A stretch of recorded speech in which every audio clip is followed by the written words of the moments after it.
Yes hello dear students. So NEET का PABT solution करेंगे हम आज की इस वीडियो में। चलिए तो शुरू करते हैं। First question is if an electron has a non zero initial velocity in a direction different from that uniform electric field the path of electron is dash. मान लो अगर ये कोई यूनिफॉर्म इलेक्ट्रिक फील्ड है, ठीक है, ऐसी यूनिफॉर्म इलेक्ट्रिक फील्ड है। अगर आपने इलेक्ट्रॉन को रख दिया तो वो स्ट्रेट लाइन में जाएगा opposite to the electric field. लेकिन अगर मान लो आपने इलेक्ट्रॉन को किधर जाना है, उस साइड जाना है, अगर किसी और पाथ में आपने ऐसे डाला तो वो ऐसे पैराबोलिक पाथ फॉलो करेगा। अगर फील्ड ऐसी है, ठीक है, ऐसे है, अगर आपने इलेक्ट्रॉन को ऐसे डाला तो वो ऐसे पैराबोलिक पाथ फॉलो करेगा। तो answer will always be a parabola.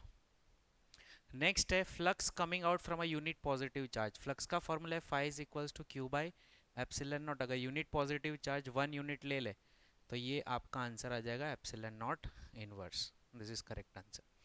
Next, a given charge is situated at a certain distance from an electric dipole in an axial position experiences a force.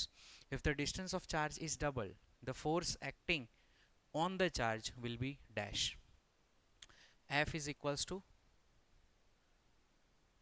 uh, kq। हम ऐसा कह सकते हैं F is equals to qe। कहाँ पे है? Certain distance from electric dipole. अब axis पे इलेक्ट्रिक फील्ड कितनी होती है? 2 kp by r cube. Now you know that अगर डिस्टेंस तुम्हारा डबल हो रहा है तो ये आर क्यूब के इनवर्स रिलेशन में है। तो F is directly proportional to 1 upon, अगर डिस्टेंस आप डबल करते हो तो 2r का cube is 1/8 times of r cube. मतलब एक्स्ट्रा 8 यहाँ पे आएगा, जो पुराना फोर्स था उसका 8 टाइम्स कम हो जाएगा। तो f/8 is the correct answer, क्योंकि inversely proportional to the R cube है। नेक्स्ट है a small charge ball having a charge Q is placed on a one flat. यहाँ पे एक रखा हुआ है, ऐसा बोला है कि ये शेडेड पोर्शन जो है उसमें से कितना फ्लक्स निकलेगा, दैट्स द क्वेश्चन। ये शेडेड पोर्शन में से कितना फ्लक्स निकलेगा? तो देखो यहाँ से तो कोई फ्लक्स निकलेगा नहीं, ये फिक्स है। तो आधा चार्ज जो तेरा अंदर है, तो अंदर वाला जो चार्ज है वो सबको फ्लक्स देगा, इसको भी देगा, इसको भी देगा, इसको भी देगा, सबको देगा, ये वाला। ठीक है। अब मैं ये कह सकता हूँ कि जो मेरा टोटल चार्ज है, जो मेरा टोटल फ्लक्स है, वो कितना है? तो phi is equals to Q by 2 epsilon naught. ये मेरा क्या है? It's a phi total. ठीक है। अब सिलेंडर के अंदर से एक्स जितना फ्लक्स निकल रहा है, तो एक्स जितना फ्लक्स प्लस शेडेड वाले का फ्लक्स, ये दो का टोटल करेंगे तो तेरा फाई टोटल आना चाहिए। ठीक है, क्योंकि यहाँ से तो कुछ निकलेगा नहीं, यहाँ पे सब सीधे सीधी फील्ड चली जाएगी ऐसे। तो यहाँ से कोई फ्लक्स निकलना नहीं है। जो भी फ्लक्स निकलेगा वो नीचे वाले से निकलेगा और ये कर्व्ड वाले से निकलेगा। कर्व्ड का ऑलरेडी एक्स बोल दिया, तो शेडेड वाले का हम फाइंड कर सकते हैं। तो बेटा फाई शेडेड तेरा आएगा, phi shaded is equals to Q by 2 epsilon naught minus x. So this is correct answer. Next, an electric dipole consists of two opposite charges each this much separated by this much distance. Dipole is placed in uniform external field. तो maximum torque क्या होगा? तो tau max का formula we all know, P E sine 90 degree पे maximum होता है। So that is P E. P is what? Q into d, that is equals to E. Q charge कितना है? 5 × 10 power ये -2 और -6 -8 multiplied by electric field जो है वो तेरी कितनी है? डिस्टेंस पहले मल्टीप्लाई करेंगे 30 mm। So 30 × 10 power -3 multiplied by electric field, that is 10 power 6। अब आप देख सकते हो यहाँ पे 5 3 ज़ा 15, दिस इज 150 × 10 पावर 8, 9 10 11 और 10 6 है, मतलब ये -5 हो जाएगा। तो ये हो जाएगा बेटा 1.5 × 10 power newton metre. So this is correct answer. Okay, next question, sixth question पे आगे बढ़ते हैं। Find the inward electric flux through a surface shown in the figure E in the magnet. देखो कभी भी अगर आपको ऐसा कोई क्वेश्चन दिया जाए तो वैसे इसमें टोटल फ्लक्स जीरो होता है। ये तो अच्छा है, यहाँ पे ऑप्शन जीरो नहीं दिया तो बच्चे टिक करके आते हैं। अगर कोई भी यूनिफॉर्म फील्ड में डब्बा रख दिया तो उसमें से फ्लक्स ऑलवेज जीरो होता है। बट यहाँ पर क्वेश्चन पूछा है इनवर्ड आने वाला फ्लक्स कितना है। तो अगर इसको आप दूर से देखोगे, किसी भी सिलेंडर को अगर दूर से देखा जाए तो उसका मुझे इतना एरिया दिखता है जो मुझे रेक्टेंगुलर दिखेगा। जो मुझे क्या दिखेगा? रेक्टेंगुलर। मतलब जो भी मेरी फील्ड अंदर घुस रही है वो तो एक रेक्टेंगल में घुस रही है जिसका लेंथ है 2r और हाइट है h। इसका मतलब ये जो एरिया है वो कितना है तेरा? ये एरिया है वो तेरा है 2 आर एच। ठीक है, अब फ्लक्स का फॉर्मूला क्या है, electric field into area, that is E into 2 R H. लेकिन रुको, फ्लक्स कैसा बोला है उसने, इनवर्ड। फ्लक्स इनवर्ड, एरिया के अंदर फ्लक्स तब आता है जब नेगेटिव चार्ज उसको खींच रहा हो, तो इसकी वजह से यहाँ पर तेरा आएगा minus of E into 2 R H. हम ऐसे फ्लक्स को नेगेटिव लेते हैं जो इनवर्ड हो और आउटवर्ड को हम पॉजिटिव कहते हैं। Next, when a piece of polythene is rubbed with a wool, a charge of this much coulomb is developed on polythene. What mass is transferred to polythene? तो पॉलीथीन नेगेटिवली चार्ज होता है। अब हम उसका magnitude of number of charges निकाल लेते हैं, Q equal to N से, तो एन मेरा आ जाएगा Q बाई ई। चार्ज बेटा है अपना 2 इंटू 10⁻⁻7 डिवाइड बाई 1.6 इंटू 10⁻⁻19। ठीक है, तो ये मेरा हो जाएगा 2 बाई 1.6 इंटू 10⁻12। ये मेरे हो गए नंबर ऑफ चार्जेस। अब मुझे क्या चाहिए, सी, मुझे चाहिए मास कितना ट्रांसफर होता है। तो एक इलेक्ट्रॉन का मास होता है एम ई जितना। अब इतने सारे इलेक्ट्रॉन का मास कितना होगा, निकाल लो। तो total mass is equals to n into mass of electron. अब एन कितना है तेरा, 2/1.6 into 10⁻12 multiplied by mass of electron है तेरा 9.1 इंटू 10⁻31। अगर आप इसको कैलकुलेट करते हो तो ये तेरा 18.2 डिवाइडेड बाय 1.6 इंटू 10⁻⁻19 आएगा। तो ये कुछ करोगे आप तो 11 के आसपास तुम्हारा आंसर आएगा। तो 11.38 इंटू 10⁻⁻19, आई थिंक यही मेरा करेक्ट बैठ रहा है, इतना केजी आंसर आएगा। This is the correct answer. Next question की तरफ आगे बढ़ते हैं। A charge particle free to move in an electric field always moves along an electric line of force. Not necessary, not necessary. A charge particle free to move in electric field lines, तो charge negatively charge भी हो सकता है, positively भी हो सकता है। आप जनरलाइज कैसे कर सकते हो, पॉजिटिव लाइन ऑफ फोर्स के अलोंग चलता है, नेगेटिव अपोज में चलता है।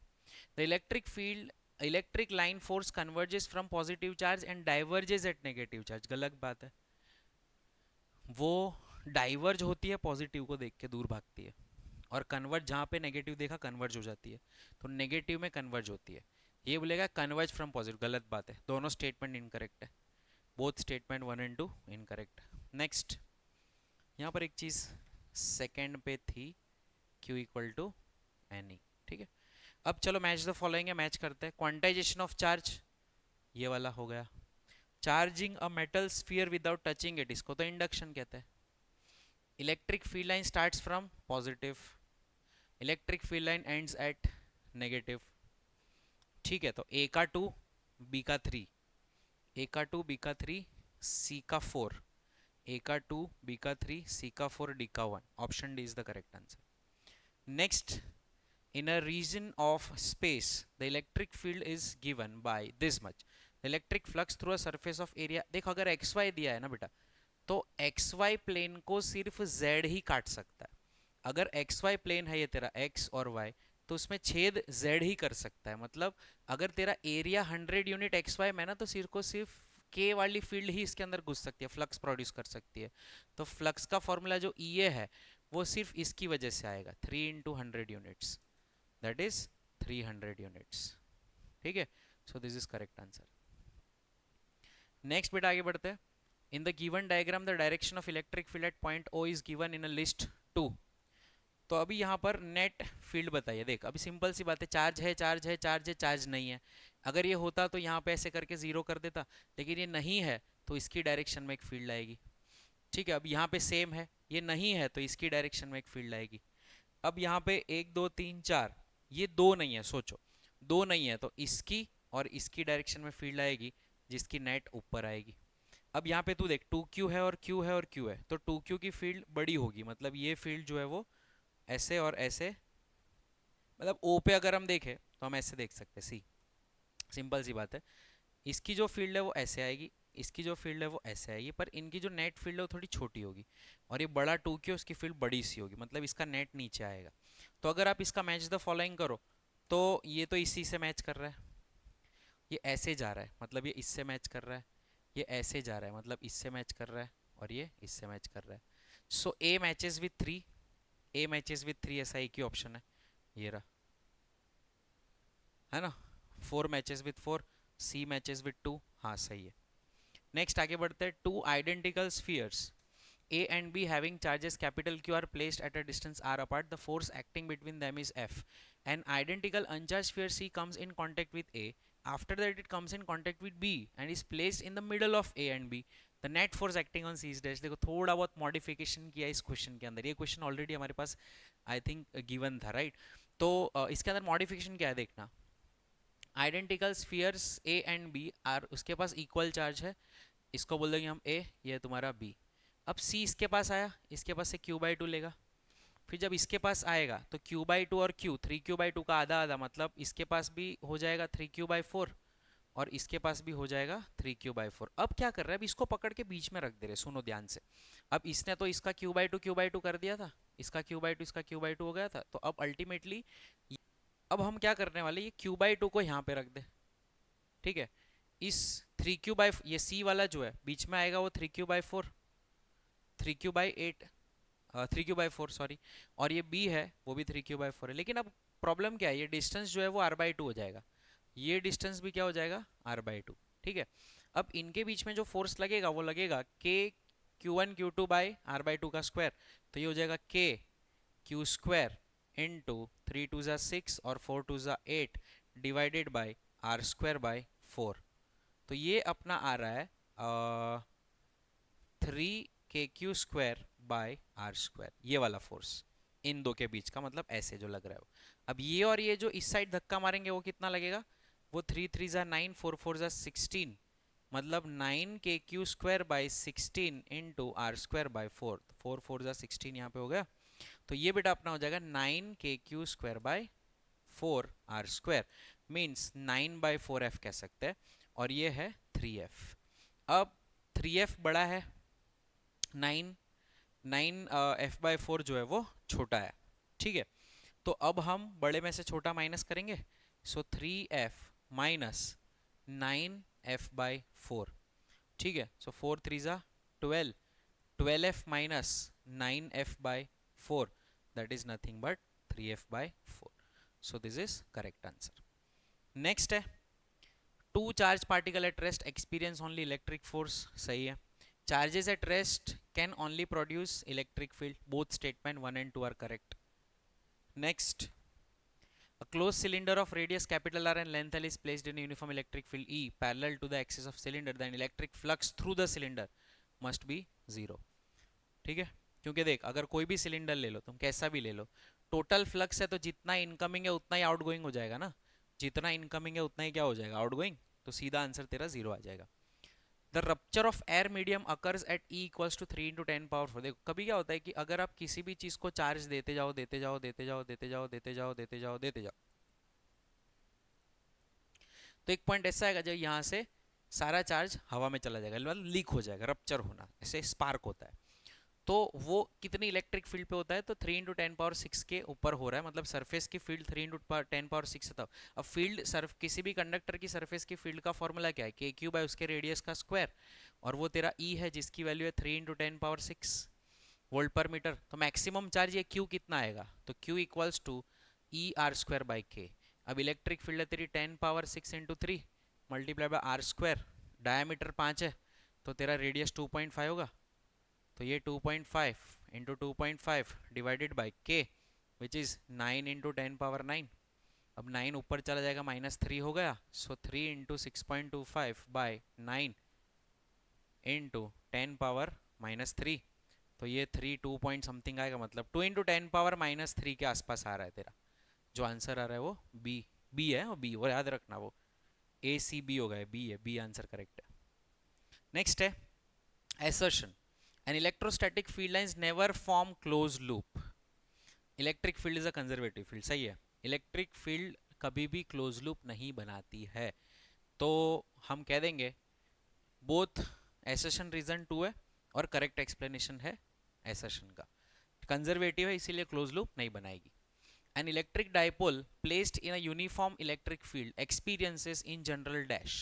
देखो जनरली बात करें तो अगर यूनिफॉर्म इलेक्ट्रिक फील्ड में आप डाइपोल को रखते हो तो या तो आप ऐसे रख रहे हो या तो आप ऐसे रख रहे हो.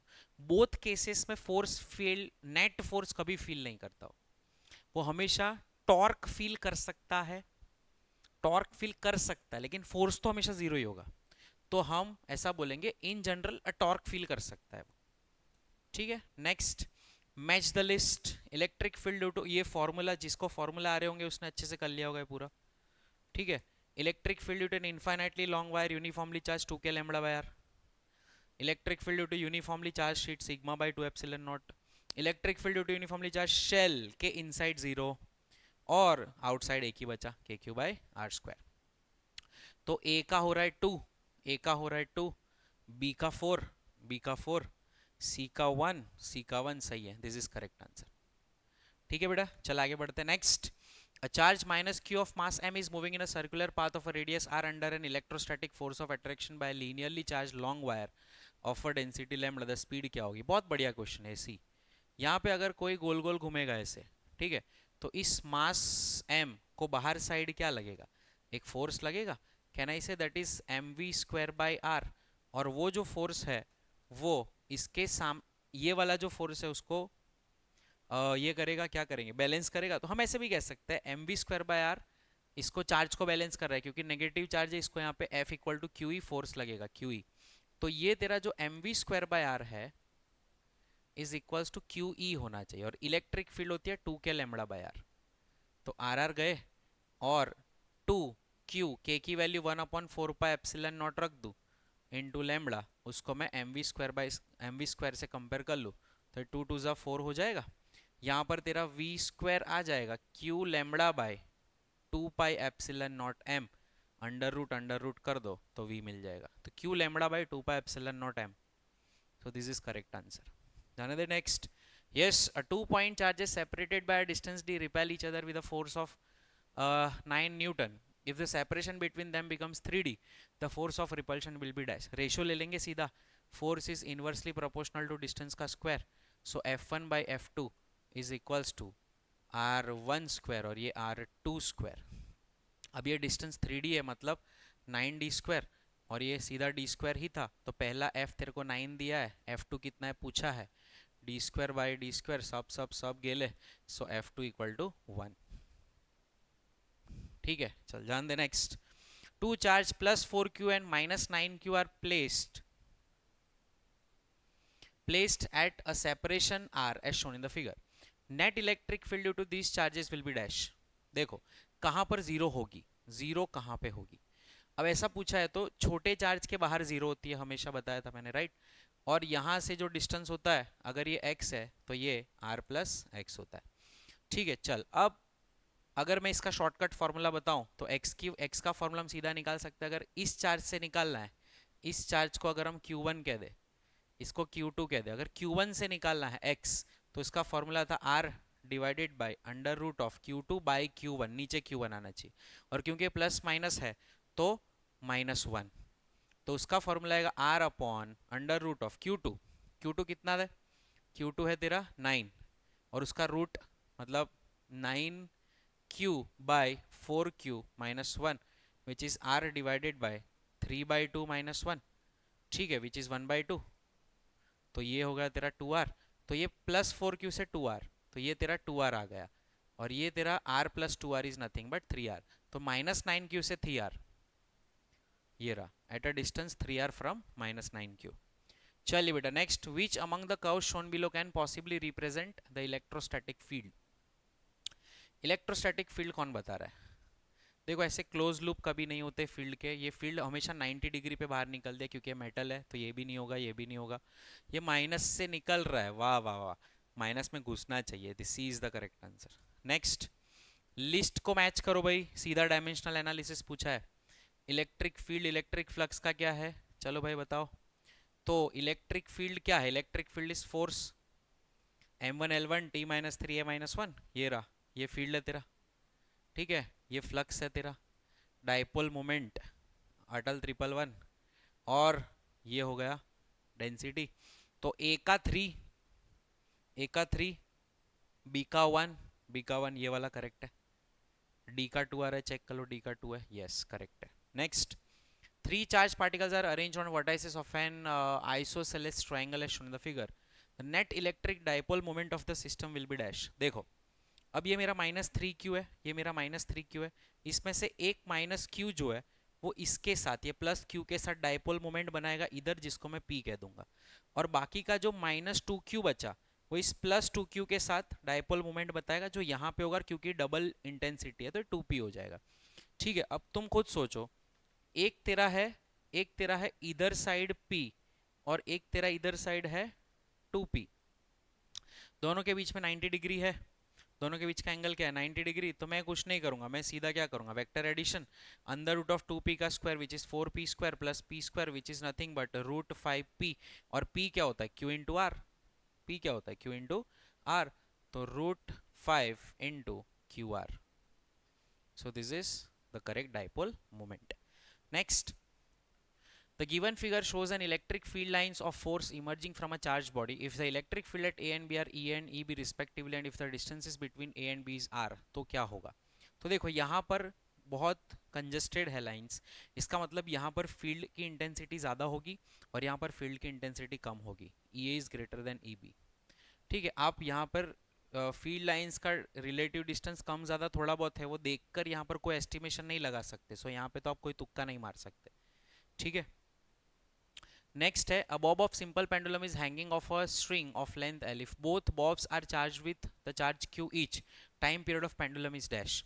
देखो अब यहाँ पर आंसर इसका 2 रूट एल बाई जी ही आएगा। एक्चुअली क्या है कि अगर आपने पेंडुलम को एक्सटर्नल फील्ड के अंदर रखा, एक्सटर्नल फील्ड, तो बराबर है। क्वेश्चन क्या पूछा है, एक बॉब यहाँ पे है जिस पर चार्ज है, इस पर चार्ज है, तो यहाँ पर force on this because of this जो भी लगेगा, जो इसको ये जो फोर्स लगाएगा ऐसे, उसको वो फोर्स वही लगा रहा है, तो इनका जो भी है वो म्यूचुअल है, वो सब कैंसिल आउट हो जाएगा, मतलब म्यूचुअल फोर्स है। ठीक है, there is no external agency which is providing the force, तो एक्सटर्नल एक्सेलरेशन कोई है ही नहीं, जो भी है वो म्यूचुअल है। तो हम यहाँ पे कह सकते हैं कि जो ग्रेविटी है उसके इन्फ्लुएंस में ही ये ऑसिलेट करेगा, और हम ये कह सकते हैं कि इसका टाइम पीरियड 2 रूट ही रहेगा। इफ एक्सटर्नल होगा तो बात सही है, इफ एक्सटर्नल देन चेंजेस। ठीक है, तो क्वेश्चन में सिस्टम ऑफ टू बॉब्स है। A cube of side length r has a point charge plus q placed at each of vertices as shown in the figure. If charge placed at origin is replaced by charge minus q, then the net electric field at center of cube will be dash. ठीक है, यहाँ पे net field क्या होगी देखो, अब इसको हमने माइनस क्यू से रिप्लेस कर लिया तो डबल हो जाएगी, ये माइनस क्यू की फील्ड ऐसे और इसके सामने वाला जो प्लस क्यू है उसकी फील्ड भी ऐसे, और फील्ड का फॉर्मूला क्या है 2 टाइम्स के क्यू बाय आर स्क्वायर। लेकिन बेटा जो डिस्टेंस सेंटर से यहाँ तक का होता है वो root three by two into L होता है। ठीक है, सो रूट 3 एल का आधा रूट 3/2 है, तो ये हो जाएगा तेरा 2 k q by root 3/2 r का square which is equals to 8 k q by 3 r square. This is correct answer C.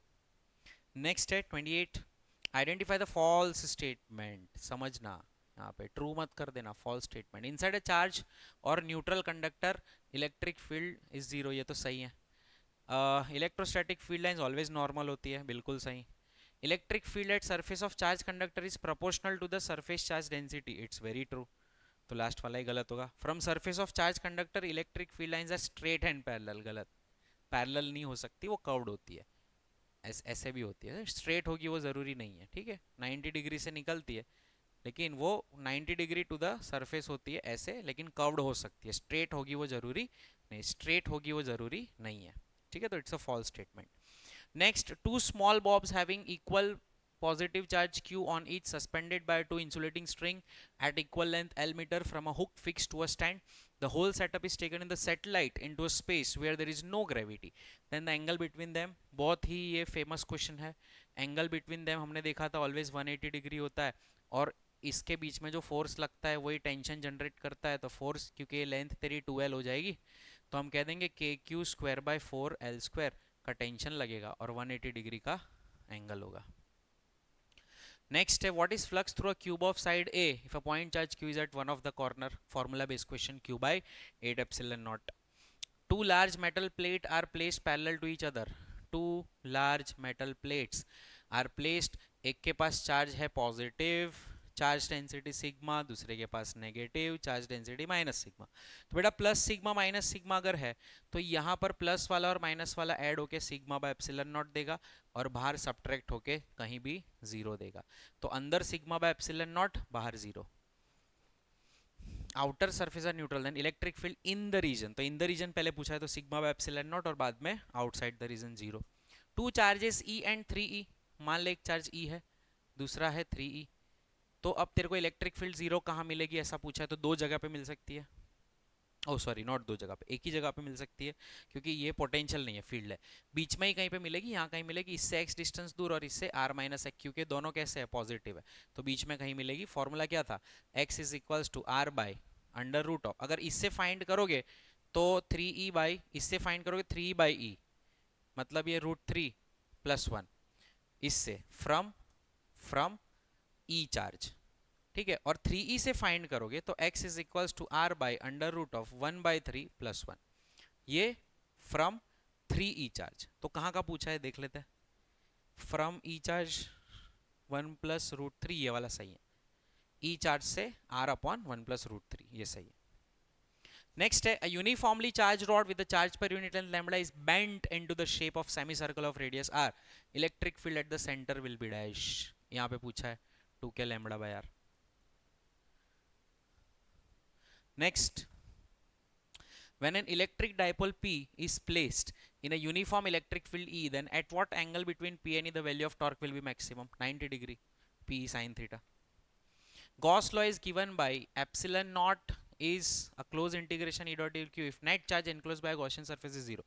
Gaussian surface में अगर net charge enclosed zero है इसका मतलब जितना incoming है उतना ही outgoing होगा, तो incoming and outgoing are same। Next, the velocity of particle at any instant t is given by v equals to 2t into 3 minus t meter per second। At what time its velocity is maximum?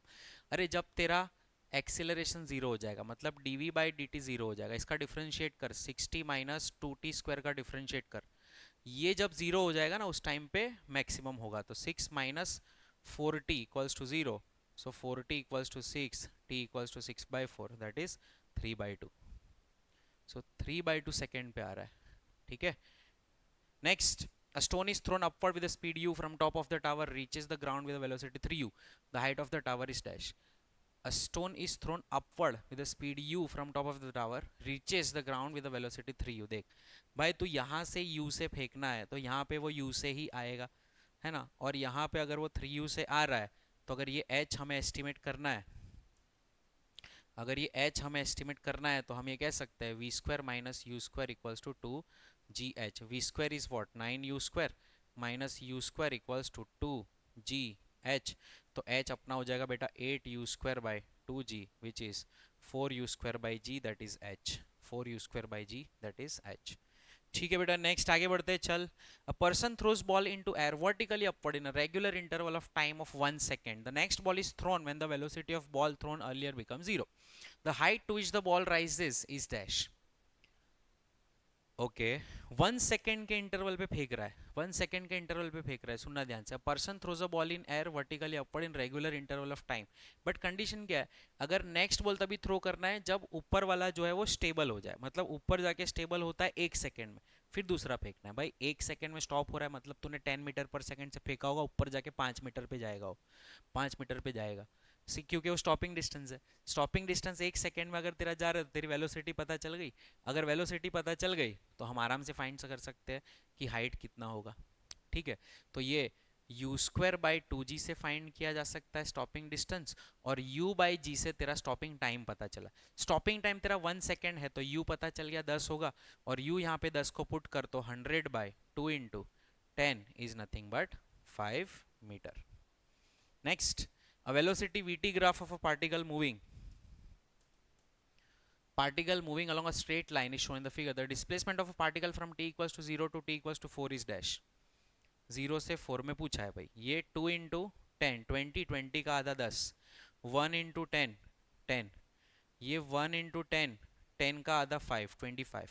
Option C है, याद रखना, option C 25 metre is the correct answer. Next, a motion of particle is described by an equation u equals to at। अगर u equals to at equation है तो मेरा s is equals to 1/2 at² होगा। ठीक है, the distance travelled by particle in the first 4 second, तो 4 second यहाँ पे पुट करो, हाफ इंटू ए इंटू 4 का square, that is equals to 16/2a, that is nothing but 8a। This is correct answer. ठीक है, नेक्स्ट आगे बढ़ते हैं। Particle starts from rest at t equals to 0 and undergoes an acceleration a in meter per second square with the time t in second which is shown. Which one of the following plot represent the velocity v in meter per second versus time t in second? चलिए देखिए, तेरे को 80 graph दिया हुआ है, तो ये constant acceleration है, कांस्टेंट रिटार्डेशन है ना। और हम ये कह सकते हैं कि तेरी वेलोसिटी जो है वो पहले तो बढ़ेगी, ये सब बढ़ा रहा है और फिर ये बढ़ाता ही जा रहा है, ऐसा नहीं है, बढ़ेगी फिर कम होगी, ठीक है, डायरेक्शन बदल रही है। तो यहाँ पे हम ये कह सकते हैं कि पहले बढ़ी, फिर धीरे धीरे धीरे धीरे वो कम होगी, ठीक है, धीरे धीरे वो कम होना स्टार्ट होगी। तो ये रिटार्डेशन इंडिकेट कर रहा है, इसका स्लोप नेगेटिव है, इसका स्लोप पॉजिटिव है, एक्सेलरेशन इंडिकेट कर रहा है, this is the correct answer. ठीक है, next, match the list. Okay, x equals to 3t square minus 2t, x is equals to 3t square minus 2t plus 4 given है, तो velocity हो जाएगी मेरी 60 माइनस 2, एक्सीलरेशन हो जाएगा मेरा 6। तो वेलोसिटी है t इक्वल्स टू 1/3, इधर 1/3 पुट कर तो 2 to 0 हो जाएगा, तो ये तेरा मैच हो रहा है इसके साथ। फिर एक्सीलरेशन है t equals to 1/3 second, 6 constant है। वेलोसिटी है t इक्वल्स टू 1 सेकेंड, यहाँ पे 1 पुट कर, 6 1 6 माइनस 2 4, ये आ गया 4, बचा क्या ये, तो हमारा आ जाएगा a2 b3 c4, a2 b3 c4 d1, this is correct answer b। next, the position of particle moving along y-axis has has a position given by y equals to 0.2 meter plus 8t minus 10t square। चल velocity निकाल ले, 0 plus 8 minus 20t minus 20t, acceleration निकालना है। अच्छा, क्या पूछा इसने, particle is not moving, velocity 0 हो सकती है क्या कभी, इज देयर एन, ऐसा बोला, is there any time interval during which particle is not moving, तो हम पार्टिकल इज नॉट मूविंग तो वेलोसिटी 0, क्या वेलोसिटी 0 होगी ऐसा कोई टाइम है, ऐसा पूछा, तो वेलोसिटी 0 कर देते हैं, 8 माइनस 20t, तो 20t equals to 8, so t equals to 8/20 का एक ऐसा इंस्टेंट होगा जहां पर तेरा नॉट मूव कर रहा होगा, ऐसा कोई इंटरवल नहीं है, no, it's 0 only for an instant, D is the correct answer, कोई एक इंस्टेंट के लिए 0 होगा। Next, if a train travelling at 72 kilometre per hour मतलब 20 metre per second is to be brought to rest in a distance of 300 meter, then its retardation should be dash, stopping distance निकाल ले, d equals to u square by 2a, तो a होगा तेरा u square by 2d, u square is 400 by 2 into 600, sorry 2 into 300 गया, 4 by 6 is 0.66666, 0.67, the closest answer matches is 1 meter per second square। Next है, a particle is moving on a straight line, it covers first half distance with the speed v1, last half distance with v2, average 2v1 v2 upon v1 plus v2 by, बहुत use किया है formula. Next, velocity versus displacement curve for a particular moving along a straight line is given, magnitude of acceleration is dash। बच्चे क्या करेंगे, देखेंगे v का graph है, अच्छा स्लोप ले लो, एक्सीलरेशन मिल जाएगा, 1060 is √3, है ना भाई, रुक जाओ, स्लोप तेरे को क्या देगा, वेलोसिटी और डिस्प्लेसमेंट है, v by x is √3, what is √3, v by x is √3, तो v इक्वल्स टू √3x हुआ, तो यहाँ पे dv by dt is equals to √3 dx by dt होगा, dv by dt is acceleration which is √3 into dx by dt is velocity. अब acceleration ही तो मांगा है, वेलोसिटी इस इंस्टेंट पे देख ले कितनी है, 12, सो 12 √3 is the correct answer. Next आगे बढ़ते हैं, a particle moves along a side AB BC CD of a square of side 25 meter with a velocity 15 meter per second, average speed is dash, see 15 15 15 is 25 25 25 75, total 75 का distance काटा 15 की speed से, मतलब 15 5 जा 75, 5 second का पूरा time लगा होगा। अब सोच, तू A से D तक शॉर्टेस्ट डिस्टेंस तो ये ट्रैवल किया ना, दिस इज योर डिस्प्लेसमेंट, तो अभी ये तेरा आ जाएगा displacement upon time is average velocity, average velocity is what, displacement upon time. अब डिस्प्लेसमेंट कितना है 25, टाइम कितना लगा 5, so 5 5 are 25, 5 second is the correct answer. ठीक है चलिए next statement 1, the speed of body can be negative. वाह वाह वाह, can not be negative. If the body is moving in an opposite direction of positive x-axis, then its speed is negative. No, galat, galat, sab galat. Both statement 1 and 2 are incorrect. Incorrect. Option A is the correct answer. Right? चलिए आगे बढ़ते हैं 49. If a velocity of particle moving on an x-axis is given by v equals to this, at what time is the acceleration of particle 0? तो acceleration क्या होगा 60 minus 12, और वो कब 0 होगा ऐसा पूछा है, तो 60 is equals to 12, so t equals to 2 second के बाद 0 होगा. ठीक है next. A body is moving with a constant acceleration and initial speed u.